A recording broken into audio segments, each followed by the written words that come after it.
Bonjour les amis et bienvenue pour ce nouvel enregistrement, nouveau chapitre, chapitre 12 exactement du livre d'Arthur Firstenberg. On reste toujours sur le même ouvrage évidemment.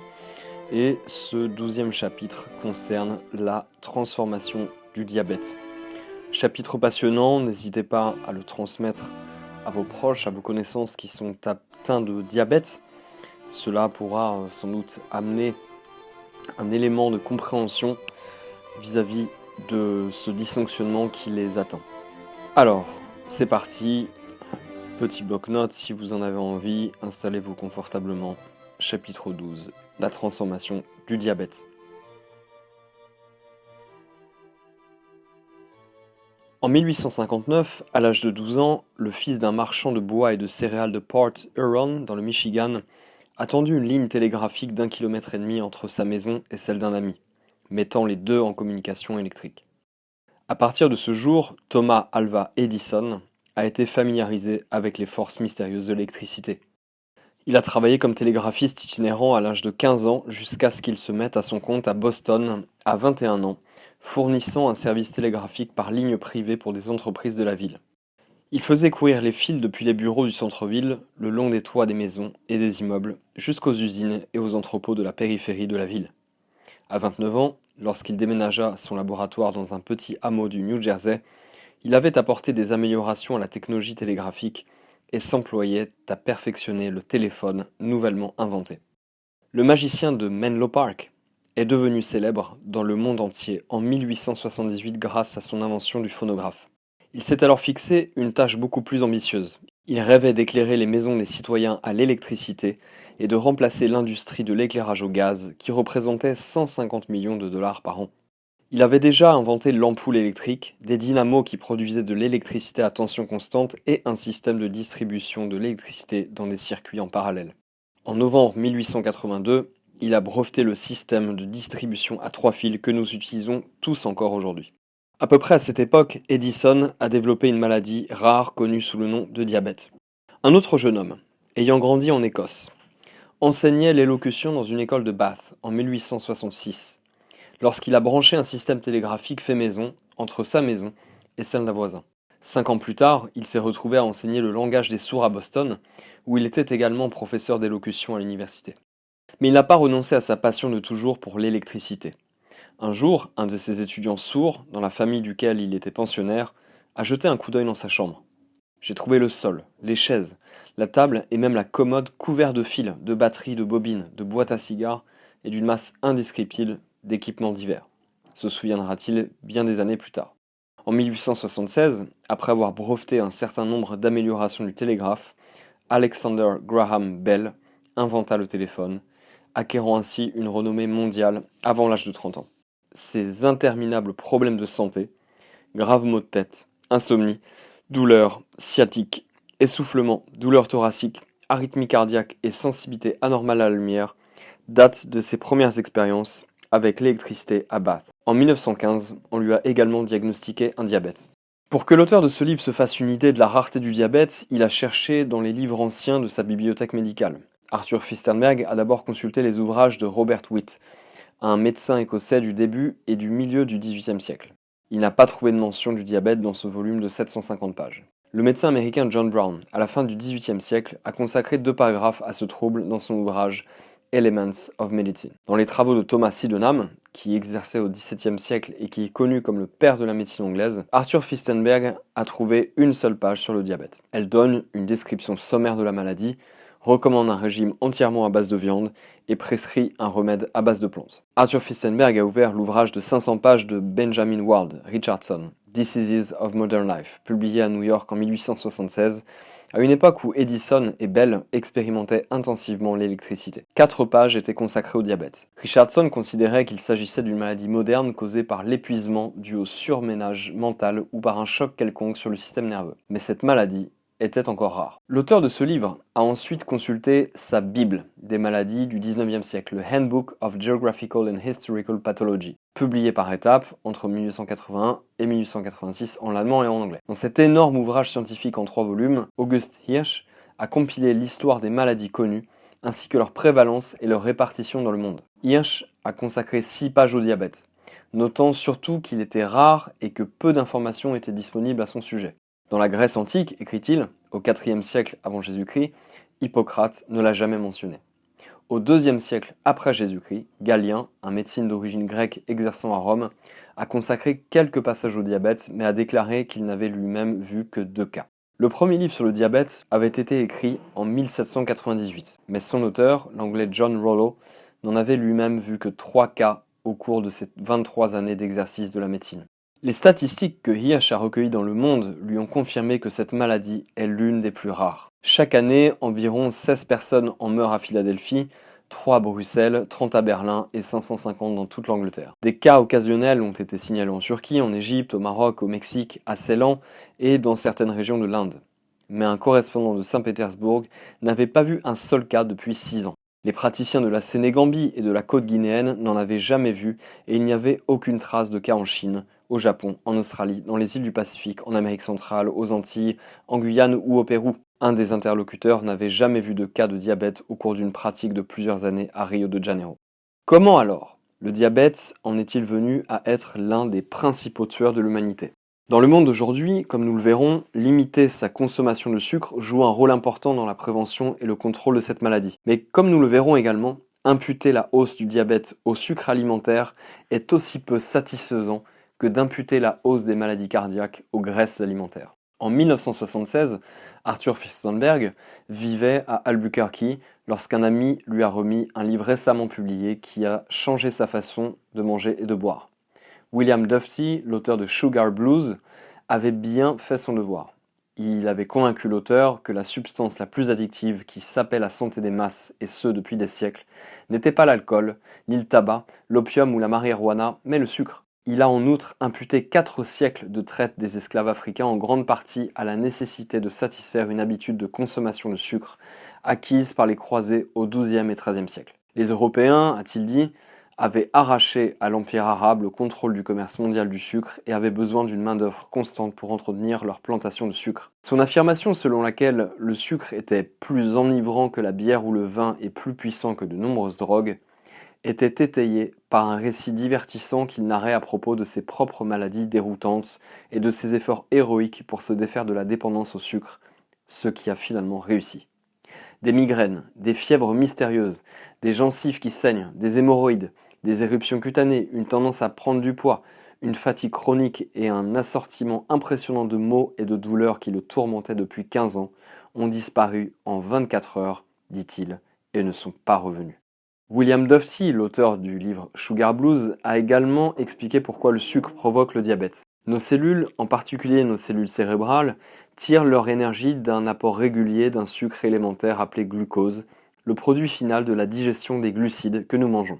La différence entre se sentir bien ou mal, lucide ou non, calme ou anxieux, inspiré ou déprimé, dépend en grande partie de ce que nous mettons dans notre bouche, a-t-il écrit. Il a également expliqué que la différence entre la vie et la mort dépend d'un équilibre précis entre la quantité de glucose et la quantité d'oxygène dans le sang, l'insuline étant l'une des hormones qui maintient cet équilibre. Si le pancréas ne sécrète pas suffisamment d'insuline après un repas, le glucose s'accumule jusqu'à un niveau toxique dans le sang et nous commençons à l'excréter dans nos urines.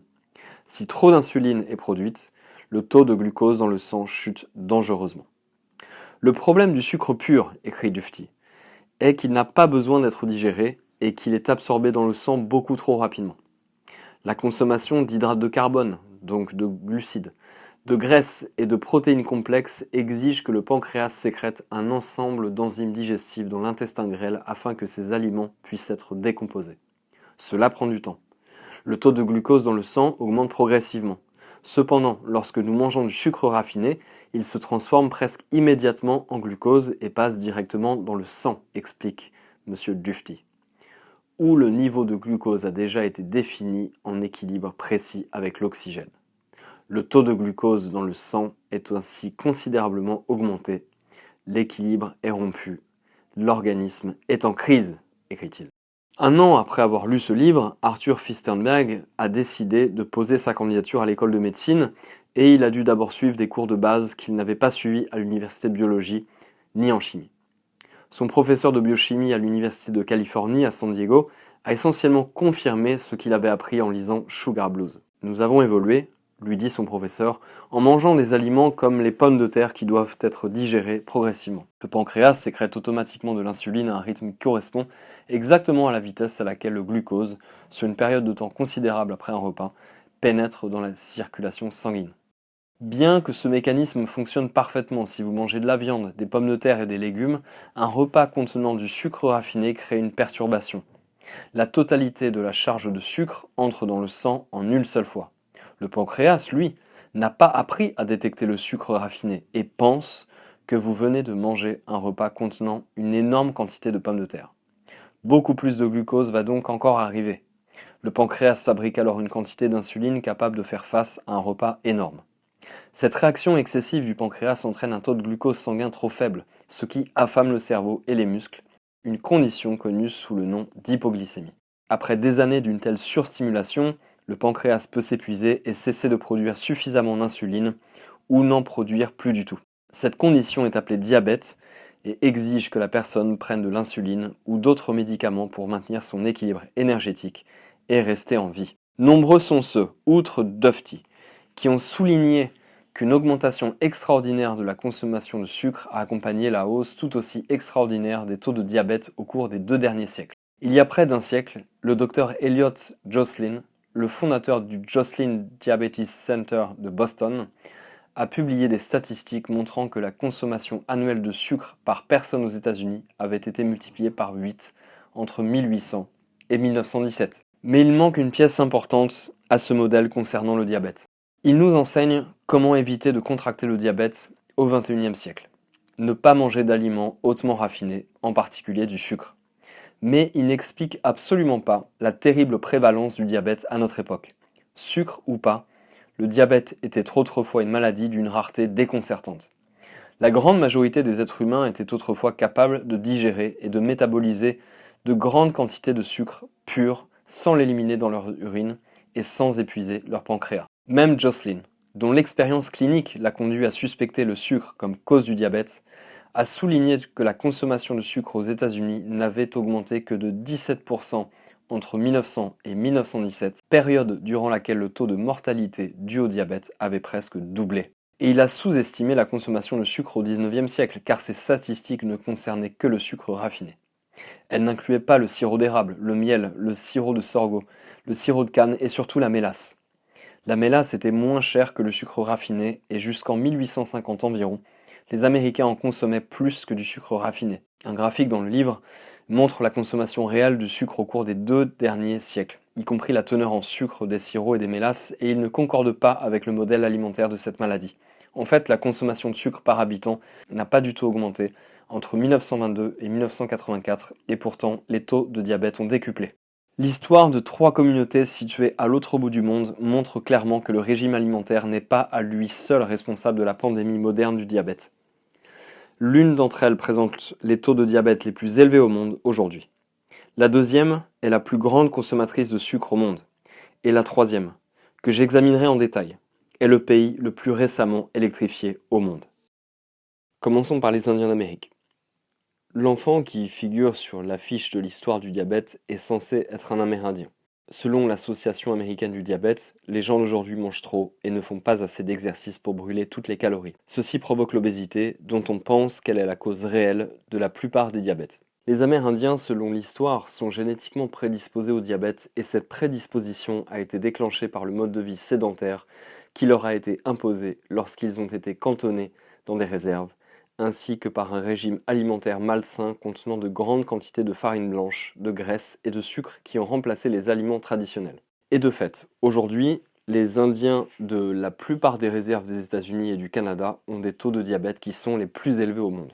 Mais cela n'explique pas pourquoi, puisque toutes les réserves indiennes ont été créées à la fin du 19e siècle et que le pain frit indien, composé de farine blanche frite dans du sein doux et mangé avec du sucre, était devenu un aliment de base dans la plupart des réserves à cette époque. Le diabète n'a cependant pas existé chez eux avant la seconde moitié du XXe siècle. Avant 1940, le service de santé indien n'avait jamais répertorié le diabète comme cause de décès pour un seul Indien. Et jusqu'en 1987, des enquêtes menées par l'Indian Health Service aux États-Unis et le ministère de la Santé nationale et du bien-être social au Canada ont révélé des écarts extrêmes dans les taux de diabète entre les différentes populations d'Indiens. 7 cas de diabète pour 1000 habitants dans les territoires du Nord-Ouest, 9 pour 1000 au Yukon, 17 en Alaska, 28 chez les Chris Ojibwa de l'Ontario et du Manitoba, 40 dans la réserve Loomi de Washington, 53 chez les Micmacs de Nouvelle-Écosse et les Makah de Washington, 70 dans la réserve Pine Ridge du Dakota du Sud, 85 dans la réserve Crow du Montana, 125 dans la réserve Standing Rock Sioux dans les Dakota, 148 pour la réserve Chippewa dans le Minnesota et le Dakota du Nord, 218 dans la réserve Winnebago Omaha du Nebraska et 380 pour 1000 à la réserve Gila River en Arizona. En 1987, ni le régime alimentaire ni le mode de vie des différentes communautés n'étaient suffisamment différents pour expliquer une différence d'un facteur 50 dans les taux de diabète. Cependant, un facteur environnemental pourrait expliquer ces disparités. L'électrification est arrivée dans la plupart des réserves indiennes plus tard que dans la majorité des fermes américaines. Même à la fin du XXe siècle, certaines réserves n'étaient pas encore électrifiées. Il s'agissait notamment de la plupart des réserves indiennes des territoires canadiens et de la plupart des villages autochtones de l'Alaska. Lorsque le réseau électrique a été mis en place pour la première fois dans la réserve du Standing Rock, dans le Dakota, dans les années 1950, le diabète est apparu dans cette réserve à la même période. La réserve de Gila River est située à la périphérie de Phoenix. Non seulement elle est traversée par des lignes électriques à haute tension desservant une métropole de 4 millions d'habitants, mais la communauté indienne de Gila River exploite sa propre compagnie d'électricité et sa propre société de télécommunications. Les Pima et les Maricopa de cette petite réserve sont exposés à une plus grande concentration de champs électromagnétiques que toutes les autres tribus indiennes d'Amérique du Nord. Passons à l'exemple du Brésil désormais. Le Brésil cultive la canne à sucre depuis 1516 et c'est le plus grand producteur et consommateur de cette denrée depuis le XVIIe siècle. Pourtant, dans les années 1870, alors que le diabète commençait à être remarqué comme une maladie de civilisation aux États-Unis, cette maladie était totalement inconnue dans la capitale mondiale du sucre, Rio de Janeiro. Le Brésil produit aujourd'hui plus de 30 millions de tonnes de sucre par an et consomme plus de 59 kg de sucre blanc par personne, soit plus qu'aux États-Unis. Les analyses des régimes alimentaires des deux pays, le Brésil en 2002-2003 et les États-Unis de 1996 à 2006, ont révélé que le Brésilien moyen prenait 16,7% de ses calories du sucre de table ou du sucre ajouté aux aliments transformés, alors que les Américains ne consommaient que 15,7% de leurs calories à partir de sucre raffiné. Pourtant, les États-Unis avaient un taux de diabète plus de 2,5 fois supérieur à celui du Brésil. Passons désormais à l'exemple du Bhoutan. Prise en sandwich entre les frontières montagneuses de l'Inde et de la Chine, le royaume himalayen isolé du Bhoutan est peut-être le dernier pays au monde à être électrifié. Jusqu'aux années 1960, le Bhoutan n'avait ni système bancaire, ni monnaie nationale, ni route. À la fin des années 80, l'auteur a découvert ce pays bouddhiste en faisant la connaissance d'une Canadienne qui travaillait pour le CUSO International, la version canadienne du Peace Corps des États-Unis. Elle venait de rentrer un séjour de 4 ans dans un petit village du Bhoutan où elle enseignait l'anglais aux enfants de la région. Le Bhoutan est un peu plus grand en superficie que les Pays-Bas et compte un peu plus de 750 000 habitants. Le réseau routier était encore extrêmement limité à l'époque, et la plupart des déplacements en dehors des environs immédiats de la petite capitale, Thimphu, y compris pour se rendre au village de mon ami, se faisaient à pied ou à cheval. L'ami de l'auteur se sentait privilégié de pouvoir vivre dans ce pays car les visiteurs extérieurs au Bhoutan étaient limités à 1000 par an. Les paniers tissés et autres objets artisanaux qu'elle ramenait étaient élaborés et magnifiques.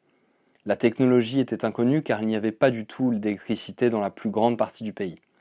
Le diabète était extrêmement rare et totalement inconnu en dehors de la capitale. En 2002 encore, le bois de chauffage fournissait pratiquement 100% de toute la consommation d'énergie non industrielle. La consommation de bois de chauffage, avec 1,22 tonne par habitant, était l'une des plus élevées, sinon la plus élevée au monde. Le Bhoutan était un véritable laboratoire pour surveiller les effets de l'électricité car ce pays était sur le point de passer d'une électrification proche de zéro à 100% en un peu plus de 10 ans. En 1998, le roi Jigme Zingi Wangchuk a cédé une partie de ses pouvoirs à une assemblée démocratique qui voulait moderniser le pays. Le département de l'énergie et l'autorité de l'électricité du Bhoutan ont été créés le 1er juillet 2002. Le même jour, la Bhutan Power Corporation a été lancée. Avec 1193 employés, elle est immédiatement devenue la plus grande entreprise du royaume. Son mandat était de produire et de distribuer de l'électricité dans tout le pays, avec pour objectif l'électrification complète du pays dans les 10 ans à venir. En 2012, la proportion de ménages ruraux effectivement alimentés en électricité était d'environ 84%. En 2004, 634 nouveaux cas de diabète ont été signalés au Bhoutan. L'année suivante, 944. L'année d'après, 1470. Celle d'après, 1732. L'année suivante, 2541, avec 15 décès. En 2010, il y a eu 91 décès et le diabète sucré était déjà la 8e cause de mortalité la plus fréquente dans le royaume. Les maladies coronariennes arrivaient en tête. Seuls 66,5% de la population présentait une glycémie normale. Ce changement soudain de l'état de santé de la population, en particulier de la population rurale, était imputé de façon invraisemblable au régime alimentaire traditionnel bhoutanais qui, cependant, n'avait pas changé. Les Bhoutanais ont un penchant pour les aliments riches en graisse, rapporte Jigme Wanchuk dans le Bhutan Observer. Tous les délices bhoutanais sont riches en graisse. Les aliments salés et gras provoquent de l'hypertension. Aujourd'hui, l'une des principales causes de mauvaise santé au Bhoutan est l'hypertension due au régime alimentaire traditionnel bhoutanais, riche en huile et en sel. Le riz, poursuit l'article, qui est l'aliment de base des Bhoutanais, est riche en hydrates de carbone qui se transforment en graisse à moins d'une activité physique. Peut-être que les Bhoutanais ne font pas assez d'exercice. Les 2/3 de la population, se plaint le roi, ne mangent pas assez de fruits et de légumes. Mais le régime alimentaire des Bhoutanais n'a pas changé. Le peuple bhoutanais est pauvre. Leur pays est montagneux et compte peu de routes. Ils n'ont pas tous acheté soudainement des voitures, des réfrigérateurs, des machines à laver, des télévisions, des ordinateurs et sont devenus paresseux et inactifs. Pourtant, les taux de diabète ont quadruplé en 4 ans. Le Bhoutan se classe aujourd'hui au 18e rang mondial pour son taux de mortalité par maladie cardiaque. Une seule chose a changé de façon aussi radicale au Bhoutan au cours de la dernière décennie: l'électrification et l'exposition de la population aux champs électromagnétiques qui en résultent. Du chapitre précédent, nous nous souvenons que l'exposition aux champs électromagnétiques interfère avec le métabolisme de fond. Les centrales électriques de nos cellules, les mitochondries, deviennent moins actives, ce qui ralentit la vitesse de combustion du glucose, des graisses et des protéines par nos cellules. Au lieu d'être absorbées par les cellules, les graisses en excès s'accumulent dans le sang et se déposent sur les parois des artères, ainsi que le cholestérol qui les transporte, formant des dépôts et provoquant des maladies coronariennes. Il est possible d'éviter cela en adoptant un régime alimentaire pauvre en graisse. De la même manière, l'excès de glucose, au lieu d'être absorbé par nos cellules, s'accumule dans notre sang, ce qui augmente la sécrétion d'insuline par notre pancréas. Normalement, l'insuline abaisse le taux de sucre dans le sang en augmentant son absorption par nos muscles. Mais désormais, nos cellules musculaires ne peuvent plus suivre. Elles brûlent le glucose le plus vite possible après un repas, mais ce n'est plus suffisant. La majeure partie de l'excès va dans nos cellules adipeuses, se transforme en graisse et nous rend obèses. Si votre pancréas est épuisé et cesse de produire de l'insuline, vous souffrez de diabète de type 1. Si votre pancréas produit suffisamment ou trop d'insuline, mais que vos muscles sont incapables d'utiliser le glucose assez rapidement, cela est interprété comme une résistance à l'insuline et vous êtes atteint de diabète de type 2. Une alimentation exempte d'aliments hautement raffinés et rapidement digérés, en particulier le sucre, peut prévenir ce phénomène. En fait, avant la découverte de l'insuline en 1922, certains médecins, dont Elliot Joslin, traitaient avec succès les cas sévères de diabète grâce à un régime alimentaire quasi famélique. Ils limitaient radicalement l'apport de leurs patients non seulement en sucre, mais aussi en calories, assurant ainsi que le glucose ne pénètre pas dans le sang à un rythme plus soutenu que celui auquel les cellules peuvent le traiter. Après un jeûne de plusieurs jours, la glycémie se normalise, puis on réintroduit progressivement les glucides, puis les protéines et enfin les graisses dans l'alimentation du patient. Le sucre est éliminé. Cela a permis de sauver de nombreuses personnes qui seraient mortes en 1 an ou 2. Mais à l'époque de Joslin, la nature même de cette maladie a subi une mystérieuse transformation. La résistance à l'insuline, qui représente la grande majorité des cas de diabète dans le monde aujourd'hui, n'existait pas avant la fin du 19e siècle. Les patients diabétiques obèses non plus. Presque toutes les personnes atteintes de diabète présentaient une carence en insuline et elles étaient toutes minces. Puisque l'insuline est nécessaire pour que les cellules musculaires et adipeuses absorbent le glucose, les personnes n'ayant pas ou peu d'insuline dépérissent. Elles évacuent leur glucose au lieu de l'utiliser comme source d'énergie et survivent en brûlant leurs réserves de graisse corporelle. En fait, les diabétiques en surpoids étaient au début un phénomène si inhabituel que les médecins de la fin du 19e siècle n'arrivaient pas à croire à l'évolution de cette maladie. L'un d'entre eux, John Milner Fothergill, un éminent médecin londonien, a écrit une lettre au Philadelphia Medical Times en 1884 dans laquelle il déclare: Lorsqu'un homme corpulent, florissant, bien nourri et vigoureux rejette du sucre dans ses urines, seul un idiot pourrait supposer qu'il est victime du diabète classique, une redoutable maladie de dégénérescence. Le docteur Fothergill, en fait, était dans le déni. Lui-même corpulent et épanoui, il mourut du diabète 5 ans plus tard. Aujourd'hui, la maladie a complètement changé. Même les enfants atteints de diabète de type 1, carencés en insuline, ont tendance à être en surpoids.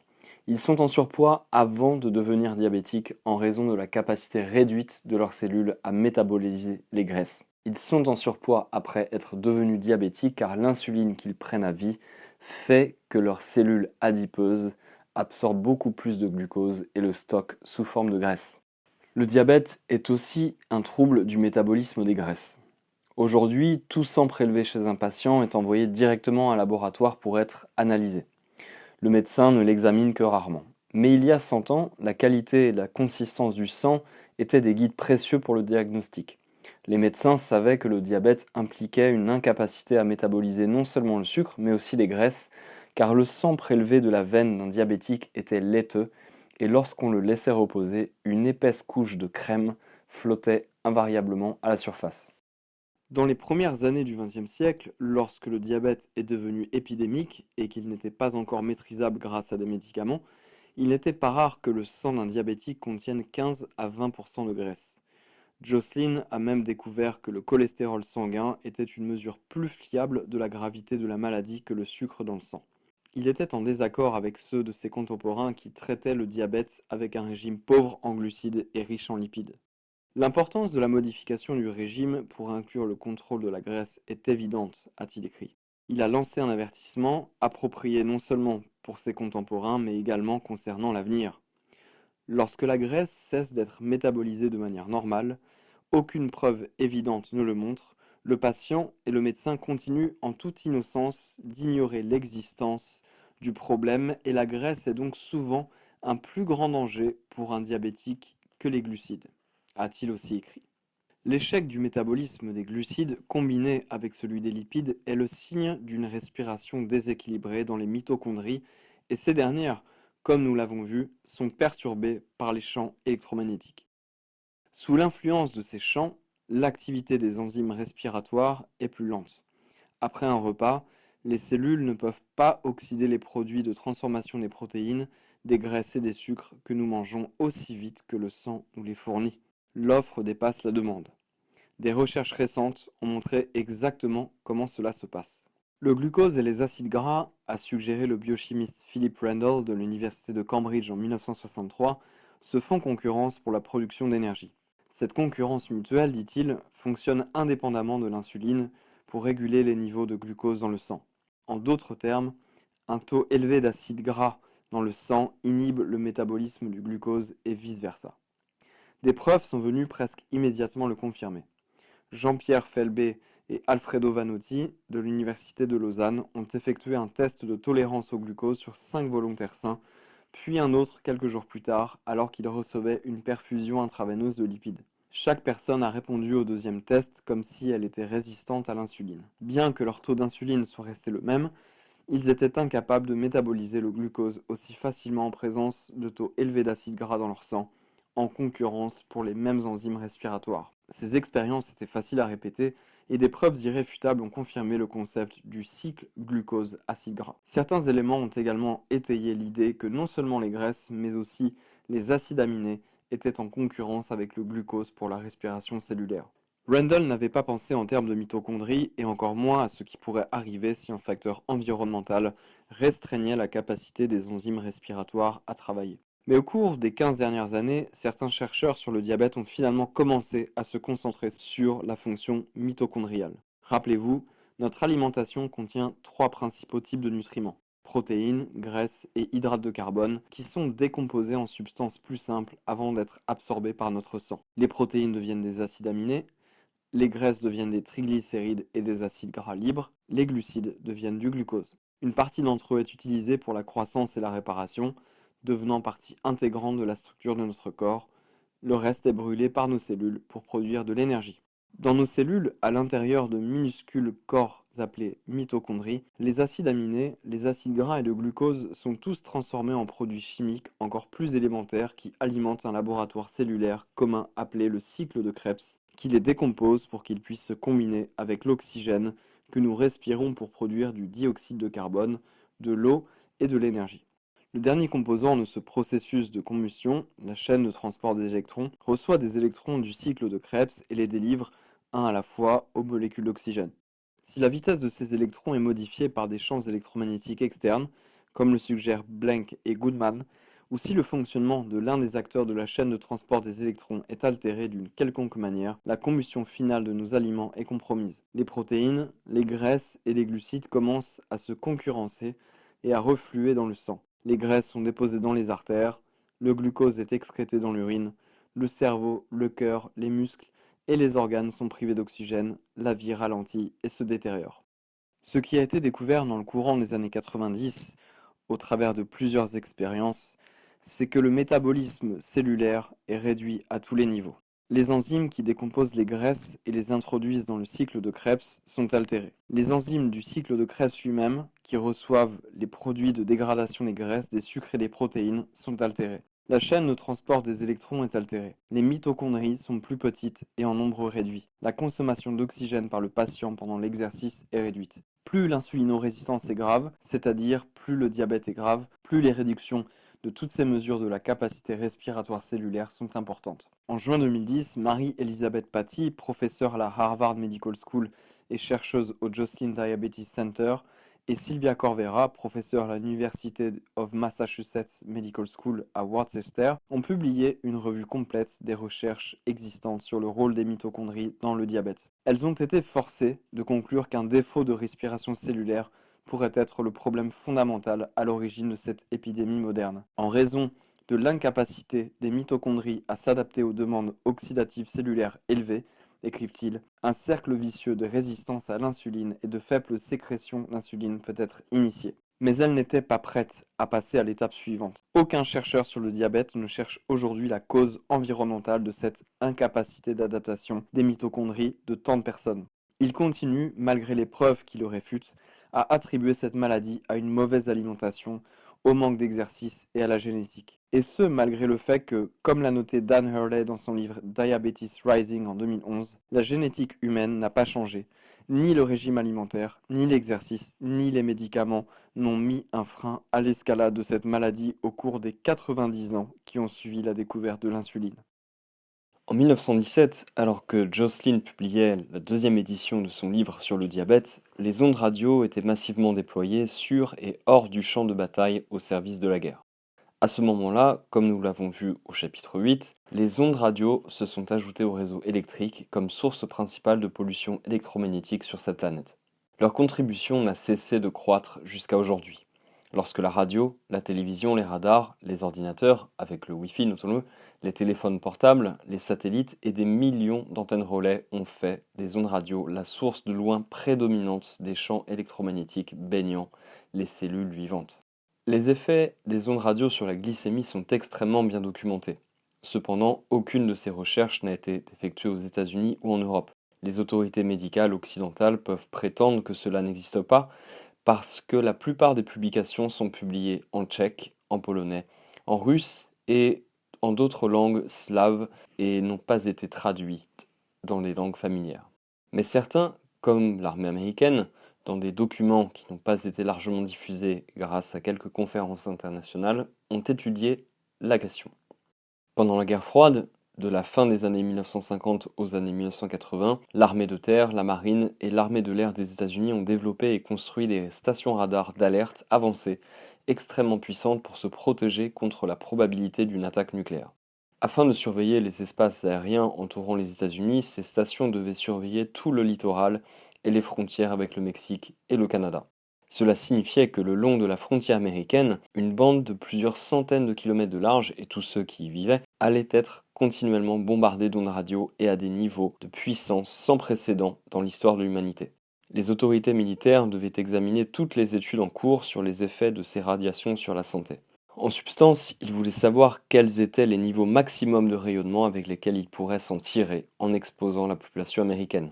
Ainsi, l'une des fonctions du Joint Publications Research Service, une agence fédérale créée pendant la guerre froide pour traduire les documents étrangers, était de transposer en anglais une partie des recherches soviétiques et est-européennes sur la maladie des ondes. L'une des constatations de laboratoire les plus constantes dans ce corpus de littérature est une perturbation du métabolisme des glucides. Parmi de nombreux exemples de scientifiques qui ont pu faire ces observations, prenons Valentina Nikitina, ayant participé à certaines recherches soviétiques et continuant de telles études en Russie actuellement. Elle a participé à une conférence internationale à Saint-Pétersbourg en 2000. Elle a indiqué que les personnes qui entretenaient et testaient les équipements de communication radio pour la marine russe, même celles qui avaient cessé leur emploi 5 à 10 ans auparavant, avaient en moyenne un taux de glycémie plus élevé que les personnes non exposées. Dans les centres médicaux où les médecins soviétiques examinaient les patients, il y avait également des laboratoires où les scientifiques exposaient des animaux au même type d'ondes radio. Ils ont aussi signalé de graves perturbations du métabolisme des glucides. Ils ont découvert que l'activité des enzymes de la chaîne de transport des électrons, y compris la dernière enzyme, la cytochrome-oxydase, est systématiquement inhibée.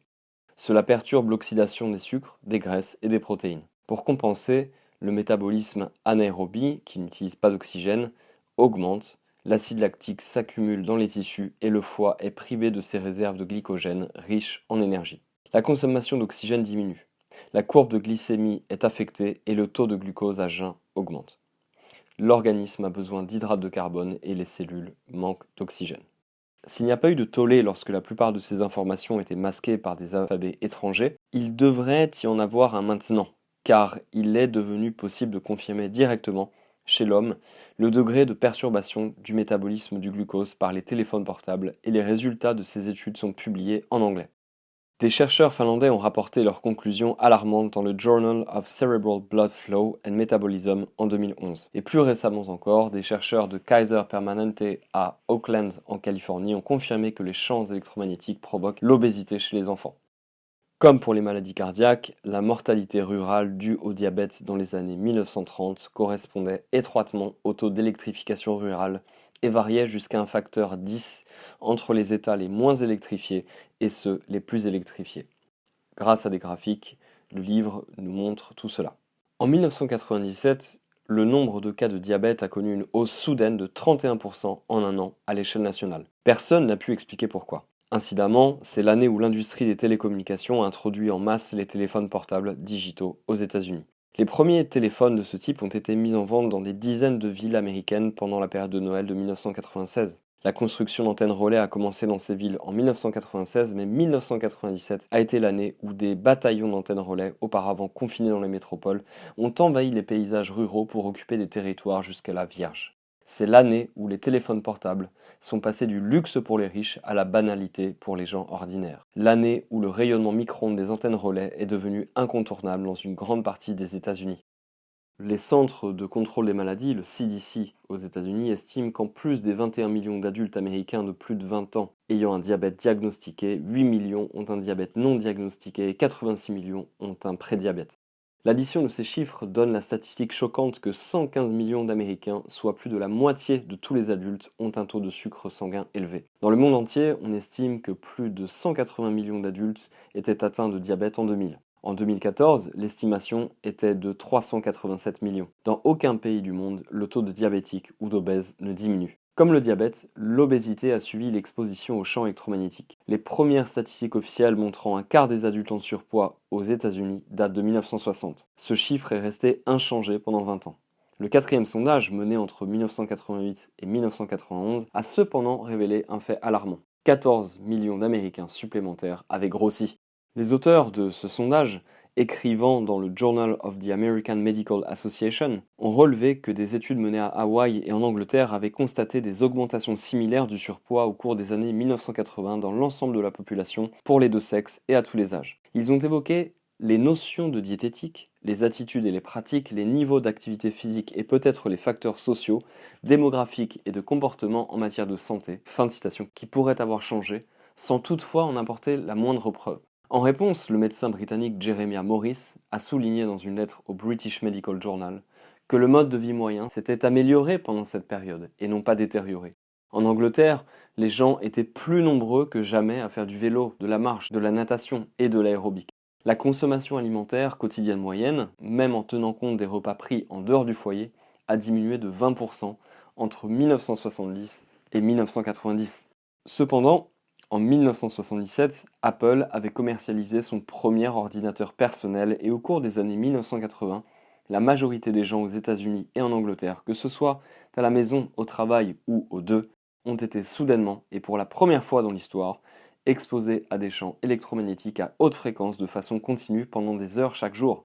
Le problème est devenu si énorme qu'en 1991, les centres de contrôle des maladies ont commencé à suivre rétroactivement non seulement le surpoids, mais aussi l'obésité. Si l'obésité est causée par un facteur environnemental, alors elle devrait également se produire chez les animaux. Et c'est bel et bien le cas. Il y a quelques années, David Allison, professeur de biostatistique à l'école de santé publique de l'Université d'Alabama, examinait des données sur de petits primates appelés Ouistiti, lorsqu'il a remarqué que le poids moyen des animaux avait remarquablement augmenté au fil du temps. Mystère. Il a vérifié auprès du centre, mais n'a trouvé aucune raison convaincante de prise de poids dans cette grande population d'animaux vivant dans un environnement de laboratoire stable et suivant un régime alimentaire contrôlé. Intrigué, Allison a recherché en ligne des études antérieures ayant duré au moins une décennie et qui contenaient des informations sur le poids des animaux. Il s'est associé avec des collègues des centres pour primates, de programmes de toxicologie, de fabricants d'animaux pour animaux et de programmes vétérinaires. L'article final, publié en 2010 dans Proceedings of Royal Society, a été rédigé par 11 co-auteurs de l'Alabama, de la Floride, de Porto Rico, du Maryland, du Wisconsin, de la Caroline du Nord et de la Californie. Il a analysé les données de plus de 20 000 animaux provenant de 24 populations représentant 8 espèces, y compris des animaux de laboratoire, des animaux domestiques et des rats sauvages, tant en milieu rural qu'urbain. Dans les 24 populations, le poids moyen des animaux a augmenté au fil du temps. Les probabilités que cela se produise par hasard étaient de moins de 10 milliards contre 1. Ce sont les chimpanzés qui ont pris le plus de poids. Ils avaient 29 fois plus de risques d'être obèses en 2005 qu'en 1985. Mais même chez les rats de campagne, l'obésité a augmenté de 15% chaque décennie et ce de manière constante depuis 4 décennies. Les auteurs ont trouvé des études similaires avec les mêmes résultats ailleurs. 19% des chevaux de selle de race en Virginie étaient obèses en 2006 contre 5% en 1998. Les rats de laboratoire en France, dans des conditions identiques, avaient vu leur poids augmenter entre 1979 et 1991. Parce que les animaux sauvages et domestiques prenaient tant de poids et ce depuis au moins les années 1940, Allison et ses collègues ont remis en question le paradigme éculé selon lequel la marée montante de graisse humaine est due au manque d'exercice et à une mauvaise alimentation. Ils ont présenté ces cas d'animaux comme un avertissement pour nous tous concernant un facteur environnemental mondial inconnu. Ils ont intitulé leur rapport « Les canaris dans la mine de charbon ».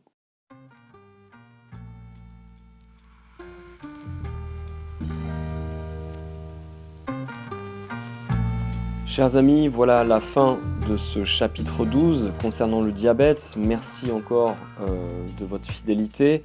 N'hésitez pas à partager ce contenu informatif très important puisqu'il s'agit d'un facteur environnemental encore trop peu connu qui est pourtant en permanence à nos côtés au travers de nos téléphones, de nos ordinateurs et qui provoque, vous imaginez après la lecture de ces chapitres, après l'écoute de ces chapitres, que ce facteur environnemental pourrait être la cause, un des grands facteurs, mais sinon la cause de beaucoup de nos maux.